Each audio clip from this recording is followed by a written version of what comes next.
جانتے ہو، جب اللہ کسی انسان کا بہترین وقت لانے کا ارادہ کرتا ہے تو کچھ خاص نشانیاں بھی اسے ضرور ظاہر ہوتی ہیں۔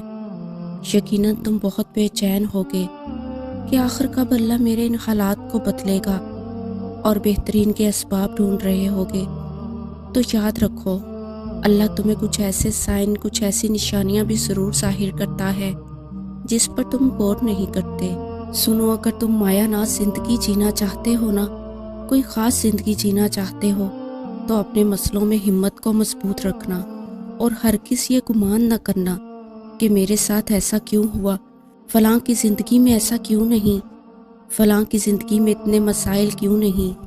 یاد رکھنا، عام لوگوں کو اللہ اس مقام کے لیے چوز نہیں کرتا جو تمہیں دینا ہے،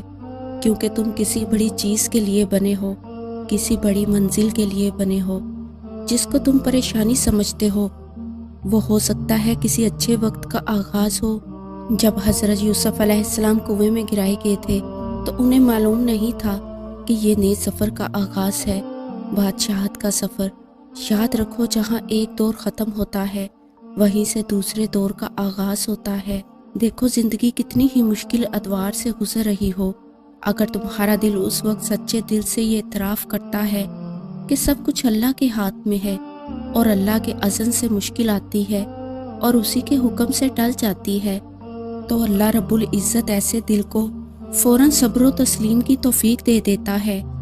اور اسے وہ حوصلہ، وہ ہمت، وہ طاقت بخشتا ہے کہ جس سے اس کے حالات بہتری کی طرف چل پڑتے ہیں۔ جب تکلیف اور پریشانی میں بھی تم اس بات پر یقین رکھتے ہو کہ اللہ ہی سب سنبھالے گا، تو جان رکھو یہ بھی ایک بہترین وقت آنے کی نشانی ہے۔ نبی کریم صلی اللہ علیہ وآلہ وسلم نے فرمایا، جب تمہارا ایمان اس بات پر ہو کہ جو رب کرتا ہے وہی تمہارے حق میں سب سے بہتر ہوتا ہے، تو اللہ بھی اس سے راضی ہو جاتا ہے۔ سنو، اگر تم کسی ایسے حالات سے گزر رہے ہو یا کوئی ایسی مشکل تم پر آئی ہے، کسی نے دھوکہ دیا ہے یا کوئی تمہیں دکھ دے رہا ہے، یا جو چیز تم چاہتے ہو وہ تمہیں نہیں مل پا رہی، تو بس تم نے یہ تصور کرنا ہے کہ جو مشکل مجھ پر آئی ہے یہ صرف کچھ وقت کے لیے آئی ہے، کیونکہ دنیا عارضی ہے تو مشکلات بھی عارضی ہیں۔ لہٰذا تم غموں اور دکھوں میں خود کی ایسی حالت ہرگز نہ کیا کرو جیسے ایک بلنگر جہاز موجوں کے ساتھ بہتا چلا جاتا ہے اور کہیں قرار نہیں پکڑ سکتا۔ تمہیں تو یہ یقین ہونا چاہیے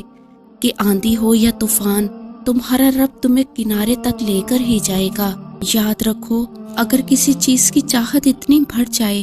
کہ تم اپنی زندگی میں موجود دوسری چیزوں سے غافل ہو کر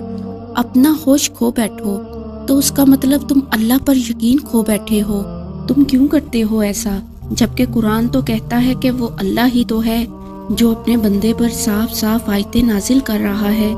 تاکہ تمہیں تاریکیوں سے نکال کر روشنیوں میں لے آئے۔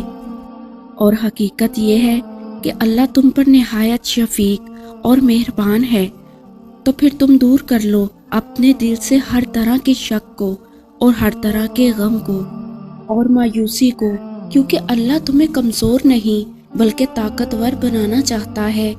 جانتے ہو، بہترین وقت شروع ہونے کی سب سے بڑی نشانی تو یہ ہے کہ جب تم اپنے سینے میں اس غم کو بھی جگہ دیتے ہو جو اس خوشیاں دینے والے رب نے تمہیں محض آزمانے کے لیے دیے، اور پھر ضبط کے بندھن باندھ کر تم اپنی ذات کو فنا کر کے عاجز ہو جاتے ہو، تو یہ نشانی ہے کہ اللہ تمہارے حالات کا رخ بہت بہترین راستوں پر موڑنے والا ہے۔ جانتے ہو، اللہ تو مسلسل انسان کو یہ یاد دہانی کرواتا رہتا ہے کہ وہ ان چیزوں کی فکر نہ لے جو اس کے اختیار سے باہر ہیں، اور ان کا خوف نہ کھائے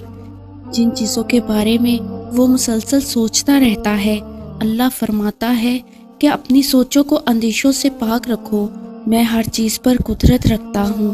سنو، تم غموں پر مضطرب نہ ہو بلکہ خود کو ضبط کرنے کا عادی بناؤ، تو اللہ بھی تمہیں وہ طاقت عطا فرمائے گا جو تمہارے بہترین وقت کو شروع کرنے کا سبب بنے گا، اور پھر وہ تمہیں سب عطا ہوگا جو تم نے کبھی کاتب تقدیر سے مانگا ہے۔ اللہ تمہاری چاہتوں کے وہ سارے خزانے تمہاری جھولی میں بھر دے گا جس کے تم منتظر ہو۔